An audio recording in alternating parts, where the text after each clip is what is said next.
Quando o sol se levantou naquela manhã, o impossível já havia acontecido.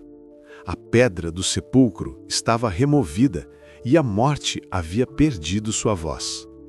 Entre as sombras da madrugada, duas figuras brilhavam como se carregassem dentro de si a própria luz do céu.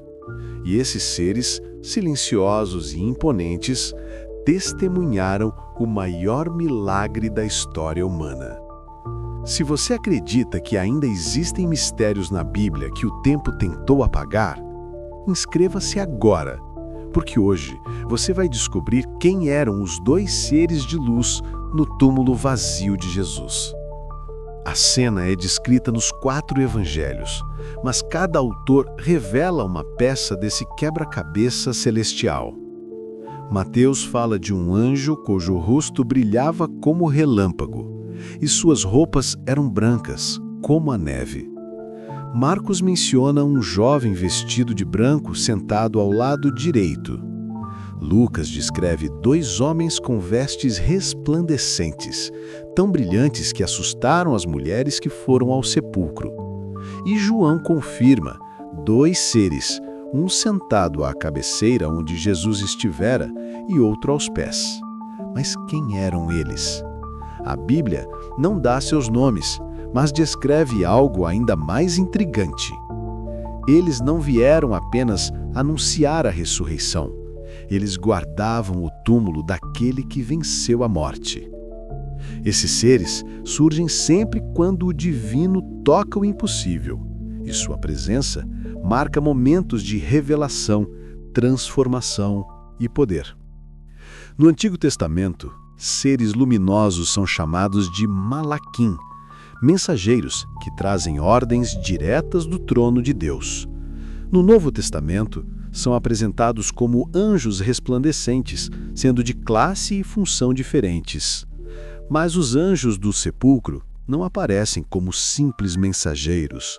Eles aparecem como testemunhas guardiões da vitória de Cristo sobre o poder das trevas. Suas roupas brilhantes simbolizam pureza, autoridade e a glória da presença divina. Elas revelam que ali não havia apenas um mensageiro. Havia representantes diretos do céu.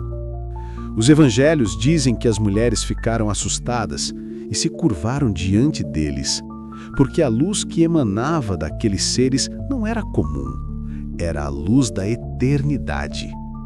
Muitos estudiosos acreditam que eles eram arcanjos. Outros creem que eram mensageiros de alto escalão enviados para o momento mais importante da fé cristã. Mas há uma teoria ainda mais profunda, a de que esses 2 seres representam as 2 testemunhas celestiais que aparecem em vários momentos das Escrituras. Um estaria relacionado ao ministério da graça, o outro ao ministério da justiça.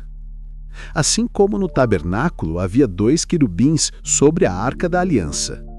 Assim como no céu há anjos que guardam o trono e os mistérios divinos.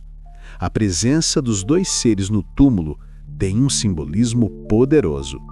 A morte é vencida diante de 2 testemunhas, cumprindo o princípio bíblico de que toda verdade deve ser confirmada por 2 vozes. Eles são o selo celestial da ressurreição, a assinatura divina de que Cristo realmente ressuscitou. As mulheres ouviram deles a primeira pregação da história cristã.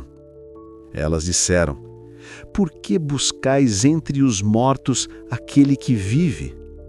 Essas palavras mudaram o mundo e só poderiam vir de mensageiros diretamente enviados do céu. Os anjos não moveram a pedra para que Jesus saísse. Eles moveram para que os discípulos pudessem entrar e ver que ele já havia saído. Porque a ressurreição não dependeu deles, mas o anúncio da ressurreição foi entregue por eles. Em João 20, Maria Madalena conversa com os anjos como se falasse com seres familiares.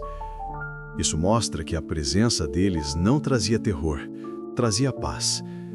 Esses seres brilham não apenas pelo que são, mas pelo que representam. O céu testemunhando a vitória sobre o inferno. No Antigo Testamento, anjos destruíram exércitos inteiros, mas no túmulo de Cristo, eles não vieram para destruir, vieram para revelar. Eles representam o início de tudo que a fé cristã se tornaria. Representam o fim do poder da morte sobre a humanidade e representam que, para cada morte, há duas testemunhas do céu dizendo: Ele vive. Alguns teólogos afirmam que esses anjos eram Gabriel e Miguel. Gabriel, o mensageiro das boas novas, Miguel, o guerreiro que derrota as trevas. Essa teoria conecta o nascimento e a ressurreição de Cristo, porque Gabriel anuncia o início e Miguel sela a vitória. Outros acreditam que eram dois querubins, semelhantes aos que guardavam a Arca da Aliança, um à direita, outro à esquerda, exatamente como estavam posicionados no túmulo. Essa imagem transformaria o túmulo em um novo Santo dos Santos e mostraria que o corpo ressuscitado de Cristo é a verdadeira presença de Deus entre os homens. De todas as possibilidades, uma coisa é certa: eles não eram anjos comuns. Eles participavam de um dos momentos mais importantes da história da humanidade e foram escolhidos para testemunhar a passagem de Cristo da morte para a vida. A Bíblia ainda diz que seus rostos brilhavam como relâmpago e que sua presença fazia as guardas romanas tremerem como mortas.